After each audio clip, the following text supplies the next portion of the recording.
Do you guys like to bet high favorites when it comes to the NHL? Like, let's say you're going through your slate and you see the Maple Leafs, really good team, and you're thinking, oh, they're minus 400, so I'm going to have to pass on them. Well, what if there was a way that you could cut those odds in half? So that way you're not scared to play it, so that way the juice isn't so high. Well, in this video, that's exactly what I'm going to go over. I'm going to show you guys how you could take big favorites and you can cut those odds in half. Welcome back, guys. If you guys are new around here, I'm Frank with Linemaker Sports, and this channel is dedicated to making you a more profitable sports bettor.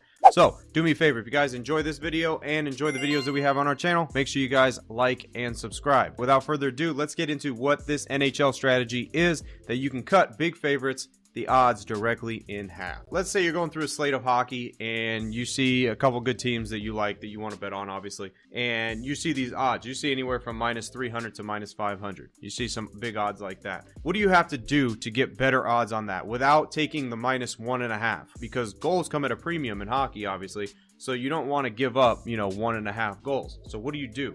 So what you do is you're going to take that play and then you're going to go in a category and you're going to look for a category that says in regulation. So this means that that team has to win inside regulation, which means inside 60 minutes. So if it goes to overtime and they end up winning in overtime, you would lose. That's what that means. You're basically forfeiting that it's going to go into overtime. And if it does, no matter what happens in overtime, you end up losing. You want them to win in regulation, which means in, side 60 minutes, which is how long, an NHL game is. So when it comes to that, what these bets do is, there's a couple ways that you could see it too. Certain sportsbooks are different. Sometimes they call them a three-way bet. Sometimes they call them a 60-minute line.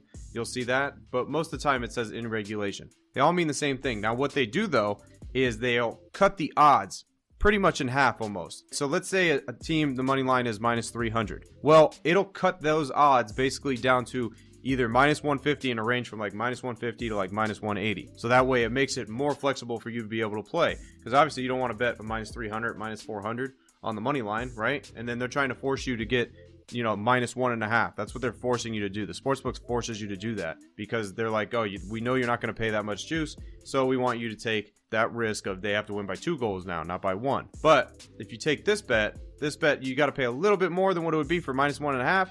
But guess what? They have to win in regulation. And a team that's minus 300, minus 400, minus 500, they should win in regulation more often than not because they should not be going to overtime. I'll just tell you that. With those type of odds, that should not be going to overtime, so it should not matter. They should just lose the game outright if they have to end up going to overtime. But that is how you can cut your NHL odds directly in half on big favorites. All right, so if you guys enjoyed this video, make sure you guys give it a thumbs up. Also, make sure you guys go and check these other videos out just as much because they might help you just as much as this video did. All right, guys, as always, I'm Frank with Linemaker Sports. I'll see you guys in the next video. Till then, I'm out.